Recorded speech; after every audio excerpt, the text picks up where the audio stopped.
ರಾಜ್ಯದಲ್ಲಿ ನವೆಂಬರ್ ಕ್ರಾಂತಿ ಹೇಳಿಕೆಗಳ ಬೆನ್ನಲ್ಲೇ ಸಂಪುಟ ಪುನರ್ರಚನೆ ಆಗುತ್ತೆ ಅಂತ ಮುಖ್ಯಮಂತ್ರಿಗಳೇ ಸ್ಪಷ್ಟನೆ ಕೊಟ್ಟಿದ್ರು. ಸಿಎಂ ಕ್ಯಾಬಿನೆಟ್ ಪುನರ್ರಚನೆ ಆಗುತ್ತೆ ಅಂತಿದ್ದಂಗೆ ಉಪಮುಖ್ಯಮಂತ್ರಿ ಡಿಕೆ ಶಿವಕುಮಾರ್ ದೆಹಲಿಗೆ ದೌಡಾಯಿಸಿದ್ದಾರೆ. ಡಿಸಿಎಂ ದೆಹಲಿಗೆ ಹೋದ ಬೆನ್ನಲ್ಲೇ ಮಾಜಿ ಸಚಿವ ರಾಜಣ್ಣ ಹೊಸ ಬಾಂಬ್ ಹಾಕಿದ್ದಾರೆ. ಸಂಪುಟ ಪುನರ್ರಚನೆಯಲ್ಲಿ ಯಾರು ಹಿಡಿತ ಸಾಧಿಸ್ತಾರೋ ಅವರೇ ಮುಂದಿನ ಮುಖ್ಯಮಂತ್ರಿ ಅಂತ ಕೊಟ್ಟಿರುವ ಹೇಳಿಕೆ ಈಗ ಕಾಂಗ್ರೆಸ್ನಲ್ಲೇ ಹೊಸ ಸಂಚಲನ ಸೃಷ್ಟಿಸಿದೆ.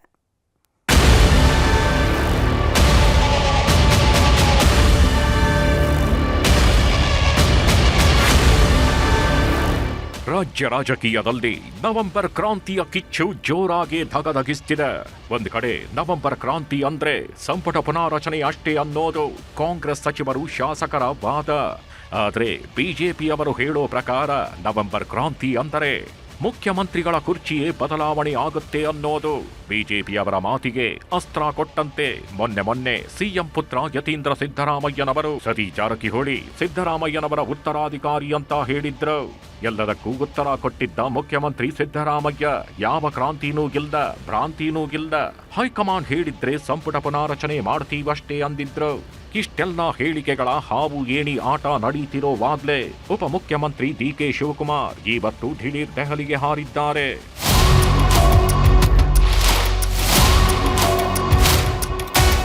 ಹೌದು, ಇವತ್ತು ಮಧ್ಯಾಹ್ನ 12:30 ವಿಮಾನದಲ್ಲಿ ಉಪಮುಖ್ಯಮಂತ್ರಿ ದಿಢೀರಂತ ದೆಹಲಿಗೆ ಹಾರಿದ್ದಾರೆ.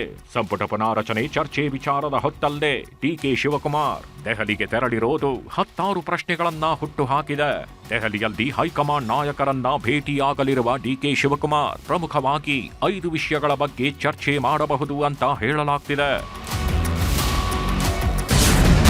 ಮೊದಲನೆಯದ್ದಾಗಿ ನಾಯಕತ್ವ ಬದಲಾವಣೆ ವಿಚಾರದಲ್ಲಿ ಯಾರೆಲ್ಲ ಹೇಳಿಕೆ ಕೊಡುತ್ತಿದ್ದಾರೋ ಅವರಿಗೆ ಹೈಕಮಾಂಡ್ ಮೂಲಕವೇ ಎಚ್ಚರಿಕೆ ಕೊಡಿಸುವುದು.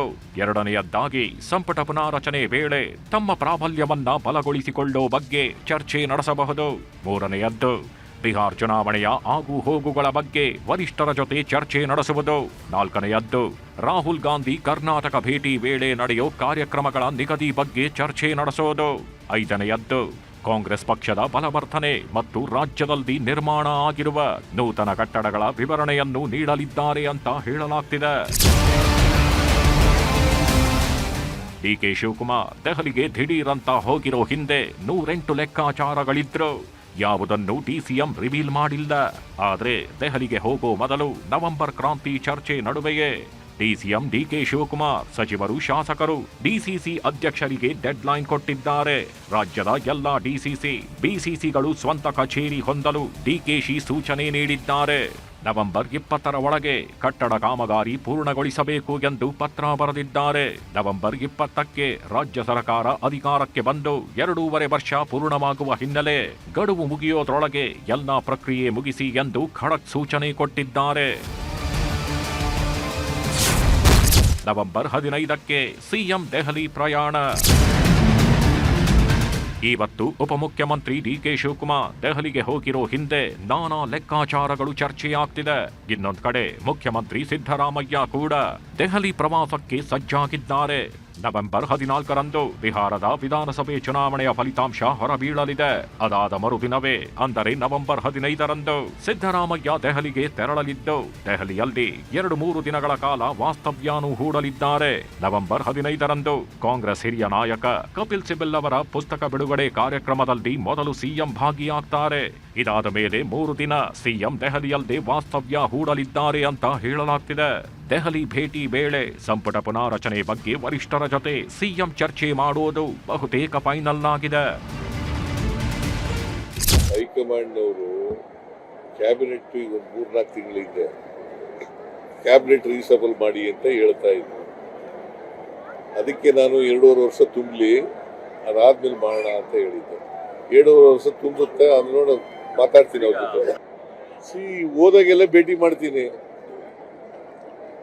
ಯಾವಾಗ ಹೋದಾಗಲೂ ಭೇಟಿ ಮಾಡ್ತೀನಿ, ಡೆಲ್ಲಿಗೆ ಹೋದಾಗೆಲ್ಲ ಭೇಟಿ ಮಾಡ್ತೀನಿ. ಹೈಕಮಾಂಡ್ ಅವ್ರನ್ನ ಯಾಕೆ ಆಗ್ಲೇಬೇಕು, ಬಿಕಾಸ್ ನಮ್ಮ ಹೈಕಮಾಂಡ್ ಅವರು. ಸೊ ರಾಜ್ಯದಲ್ಲಿ ಏನ್ ನಡೀತಾ ಇದೆ, ಆಡಳಿತ ಹೇಗೆ ನಡೀತಾ ಇದೆ ಅನ್ನೋದೆಲ್ಲ ಅವ್ರಿಗೆ ತಿಳಿಸ್ತಕ್ಕಂಥ ಪ್ರಯತ್ನ ಮಾಡ್ತೀನಿ.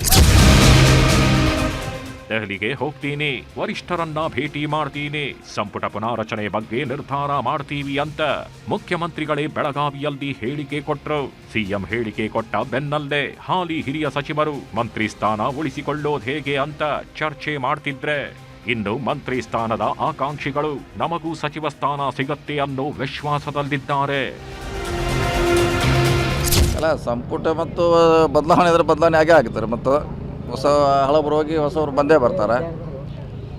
ಸೊ ಮುಂಚೆ ಕೂಡ 30 ತಿಂಗಳ ನಂತರ ಮಾಡಬೇಕಂತ ಒಂದು ಚರ್ಚೆ ನಡೀತಾ ಇತ್ತು. ಅದೇನೋ ಅಂತಿಮ ಹಂತಕ್ಕೆ ಬಂದಿರ್ಬೋದು ಬಹುಶಃ. ಅಲ್ಲ, ಅದು ಪಕ್ಷ ನಿರ್ಧಾರ ಎಲ್ಲರೂ ಪಾಲನೆ ಮಾಡಲೇಬೇಕಾಯ್ತು. ಅದು ಅವ್ರು ಹೇಳಿದ್ದು ಎಲ್ಲರೂ ಪಾಲನೆ ಮಾಡಬೇಕಾಗ್ತೈತೆ. ಸೊ ಯಾರಿಗೆ ಬಿಡ್ತಾರೆ ಅವರು ಪಕ್ಷದ ಕೆಲಸಕ್ಕೆ ಹೋಗಲೇಬೇಕು. ಯಾರು ಮಂತ್ರಿ ಆಗಿರ್ತಾರೋ ಅವ್ರು ಮಂತ್ರಿಯಾಗಿ ಕೆಲಸ ಮಾಡ್ತಾರೆ ಅಷ್ಟೇ. ಈಗ ಎಲ್ಲ ಸೀನಿಯರ್ MLAs ಇರ್ಬೋದು, ಮಂತ್ರಿಗಳಿರ್ಬೋದು, ಎವ್ರಿಬಡಿ ಪಾರ್ಟಿ ಏನು ಹೇಳುತ್ತೆ ಅದನ್ನು ನಾವು ಮಾಡ್ಕೊಂಡು ಬರ್ತೀವಿ. ನಾಳೆ ಇಲ್ಲಪ್ಪ ಇದೆಲ್ಲ ಸಾಕಾಗಿದೆ, ನೀವೆಲ್ಲ ಪಕ್ಷದ ಚಟುವಟಿಕೆಗಳಿಗೆ ಇಳಿರಿ ಅಂದರೆ ಎಲ್ಲರೂ ಇಳಿಬೇಕಾಗುತ್ತೆ. ಅದು ನಾನಿರ್ಬೋದು, ದಿನೇಶ್ ಅವರು ಇರ್ಬೋದು, ಬೈರೇಗೌಡರು ಇರ್ಬೋದು, ಎಲ್ಲರೂ ಕೂಡ ಪಕ್ಷ ಏನು ಹೇಳುತ್ತೆ ಎಲ್ಲದಕ್ಕೂ ನಾವು ಸಿದ್ಧರಿದ್ದೇವೆ. ನಮ್ಮ ಪಕ್ಷದಲ್ಲಿ ಪದ್ಧತಿ ಹೈಕಮಾಂಡ್ ಜೊತೆಗೆ ಚರ್ಚೆ ಮಾಡಿ ಅವ್ರು ಮಾಡ್ತಕ್ಕಂಥದ್ದು ಪದ್ಧತಿ ಇದೆ. ಮಾನ್ಯ ಮುಖ್ಯಮಂತ್ರಿಗಳು ಏನು ಹೇಳಿದ್ದಾರೆ ಅದು ಪೂರ್ಣವಾಗಿ ಸರಿಯಾಗಿರ್ತಕ್ಕಂಥದ್ದು.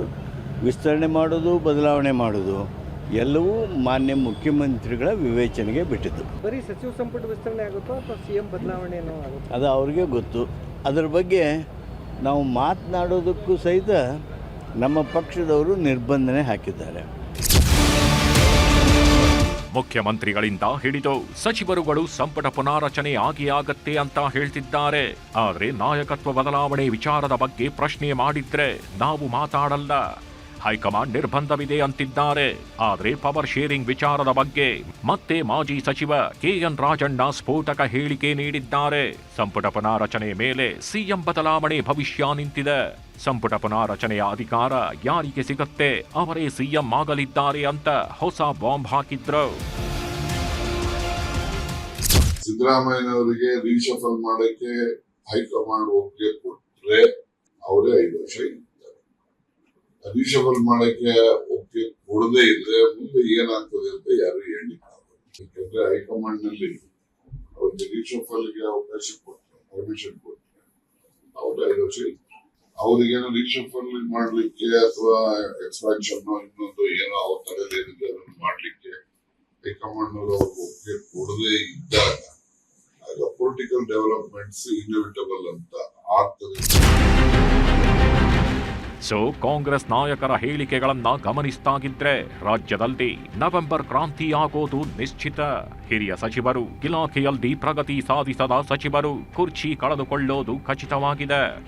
ಆದ್ರೆ ಯಾರು ಹೊರ ಹೋಗ್ತಾರೆ, ಯಾರಿಗೆ ಮಂತ್ರಿ ಸ್ಥಾನ ಸಿಗತ್ತೆ ಅನ್ನೋ ಚರ್ಚೆಗಳಂತೂ ಶುರುವಾಗಿದೆ. ಇದರ ಮಧ್ಯೆನೇ DCM DK ಶಿವಕುಮಾರ್ ದೆಹಲಿಗೆ ಹೋಗಿರೋದು, ನವೆಂಬರ್ 15ಕ್ಕೆ ಸಿಎಂ ದೆಹಲಿ ಪ್ರವಾಸ ನಿಗದಿಯಾಗಿರೋದು ಹೊಸ ಚರ್ಚೆ ಹುಟ್ಟು ಹಾಕ್ತಿದೆ. ಒಟ್ಟಾರೆ ರಾಜ್ಯ ಕಾಂಗ್ರೆಸ್ಸಿನಲ್ಲಿ ನಾಯಕತ್ವ ಬದಲಾವಣೆ ಚರ್ಚೆ ರಾದ್ಧಾಂತ ಮುಗಿಯೋ ಲಕ್ಷಣಗಳು ಗೋಚರಿಸುತ್ತಿಲ್ಲ.